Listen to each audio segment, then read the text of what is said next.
ত্রিপুরার রাজনীতিতে নতুন করে অগ্নিগর্ভ পরিস্থিতি তৈরি হয়েছে। প্রাক্তন রাজবংশের উত্তরসূরি এবং ত্রিপুরা মাথার প্রতিষ্ঠাতা প্রদ্যোৎ কিশোর দেববর্মার দিল্লির জনতার মঞ্চে দেওয়া এক আবেগঘন বক্তব্য ঘিরে মঞ্চ থেকে তিনি ঘোষণা করেন, এই আগরতলার মালিক কে? এই আগরতলার মালিক এই প্রদ্যোৎ বিক্রম মাণিক্য। আর এই মন্তব্যকে ঘিরেই রাজনৈতিক মহলে তীব্র প্রতিক্রিয়া শুরু হয়েছে। প্রদ্যোৎ কিশোরের সমালোচনা করেন কংগ্রেস বিধায়ক তথা প্রাক্তন মন্ত্রী সুদীপ রায় বর্মন থেকে শুরু করে অনেকে। ত্রিপুরা মাথা প্রধানের এই বক্তব্যে করে ঝড় উঠেছে গোটা ত্রিপুরা জুড়ে। ত্রিপুরার রাজনীতিতে নতুন করে অগ্নিগর্ভ পরিস্থিতি তৈরি হয়েছে, তার কারণ প্রাক্তন রাজবংশের উত্তরসূরি এবং ত্রিপুরা মাথার প্রতিষ্ঠাতা প্রদ্যোৎ কিশোর দেববর্মার দিল্লির জনতার মঞ্চে দেওয়া এক আবেগঘন বক্তব্য ঘিরে মঞ্চ থেকে তিনি ঘোষণা করেছেন, এই আগরতলার মালিক কে? এবং তার জবাবে এই আগরতলার মালিক এই প্রদ্যোৎ বিক্রম মাণিক্য, এমনটা বলা হয়েছে। এই মন্তব্যকে ঘিরেই রাজনৈতিক মহলে তীব্র জল্পনা কল্পনা। প্রদ্যোৎ কিশোরের সমালোচনা করেন কংগ্রেস বিধায়ক তথা প্রাক্তন মন্ত্রী সুদীপ রায় বর্মন থেকে শুরু করে অনেকেই।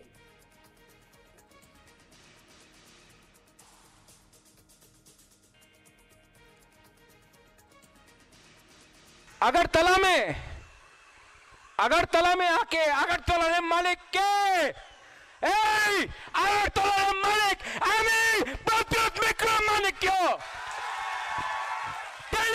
मालिक के प्रद्योৎ বিক্রম মাণিক্য कांचनपुर मालिक के प्रद्योৎ বিক্রম माणिक्য।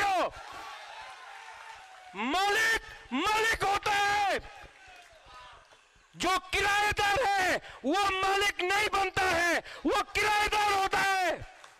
त्रिपुरार मालिक আমি আপনি প্রদ্যোৎ বাবু সকল অংশের মানুষ, বর্ণের, ধর্মের, জাতপাতের। এই দেশ আমাদের, ত্রিপুরা আমাদের, প্রত্যেকটি মানুষের জায়গা। কাজেই উনি যদি ওই রাজন্য আমলের কথা বলে থাকেন, ওনার মাইন্ড সেট আপটা যদি এখন ওই সময় গিয়ে থাকে, I am sorry to say that India is a sovereign country.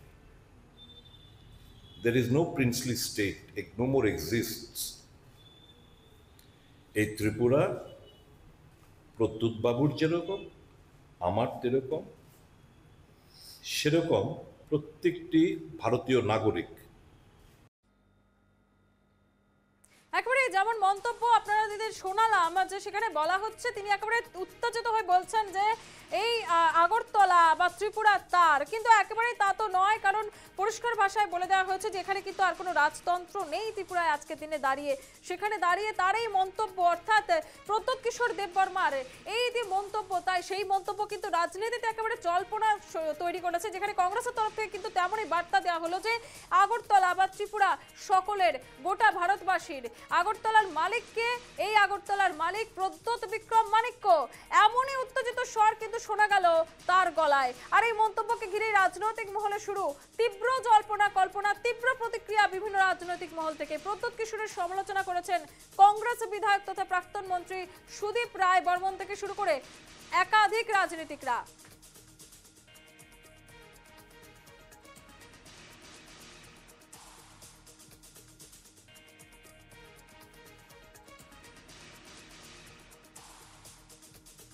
সরাসরি চলে যাবো, আমাদের সঙ্গে রয়েছেন আমাদের প্রতিনিধি ভূপাল চক্রবর্তী। ভূপাল, এই মুহূর্তে দাঁড়িয়ে ত্রিপুরার রাজনীতিতে যে নতুন করে অগ্নিগর্ভ পরিস্থিতি তৈরি হলো এবং তার এই যে বক্তব্য যে তিনি নাকি ত্রিপুরার মালিক বা তিনি নাকি এই মুহূর্তে দাঁড়িয়ে সবকিছুর মালিক হয়ে দাঁড়িয়েছেন, এই বক্তব্য কতটা প্রভাব ফেলতে পারে রাজনীতিতে?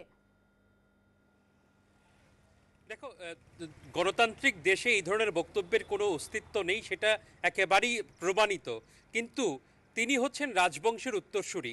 সিপিআইএমের মতে তার এই বক্তব্যটা হচ্ছে সামন্ততান্ত্রিক মানসিকতার বহিঃপ্রকাশ। তিনি দিল্লিতে গেছিলেন তার দলীয় একটি কর্মসূচিতে যোগদান করার জন্য।